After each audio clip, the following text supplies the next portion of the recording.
एक समय की बात है, एक गांव में एक आदमी रहता था जो अपनी जिंदगी से पूरी तरह हार चुका था। वह उदास और निराश था। एक दिन वह गांव के एक विद्वान से मिलने गया और अपनी समस्या बताई।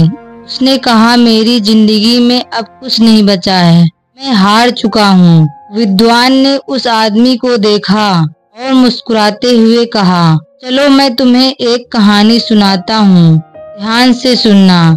फिर उसने एक कहानी सुनानी शुरू की। उसने कहा, कई साल पहले एक राजा था जो अपनी जिंदगी के हर पल में दुखी और हताश रहता था। उसके पास सब कुछ था, धन, ऐश्वर्य, लेकिन फिर भी वह संतुष्ट नहीं था।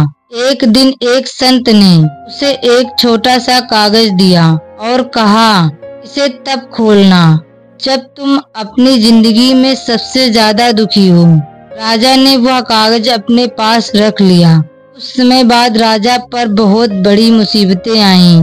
उसने अपना राज्य और सम्मान दोनों खो दिया। तब उसे उस कागज की याद आई। उसने उसे खोला और उस पर लिखा था, यह वक्त भी गुजर जाएगा। राजा को एहसास हुआ कि दुख और सुख दोनों ही अस्थायी हैं। जीवन में कोई भी परिस्थिति अस्थायी नहीं है।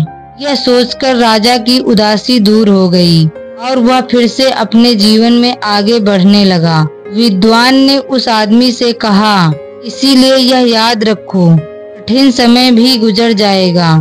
जीवन में उतार चढ़ाव आते हैं, बस तुम्हें धैर्य और विश्वास बनाए रखना है।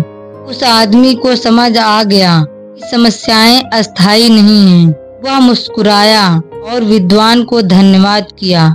यही शब्दों की वह कहानी है जो हमें यह सिखाती है, चाहे जितनी भी कठिनाइयां आएं, हर मुश्किल वक्त बीत जाता है। जय श्री कृष्णा दोस्तों, मिलते हैं अगली कहानी में।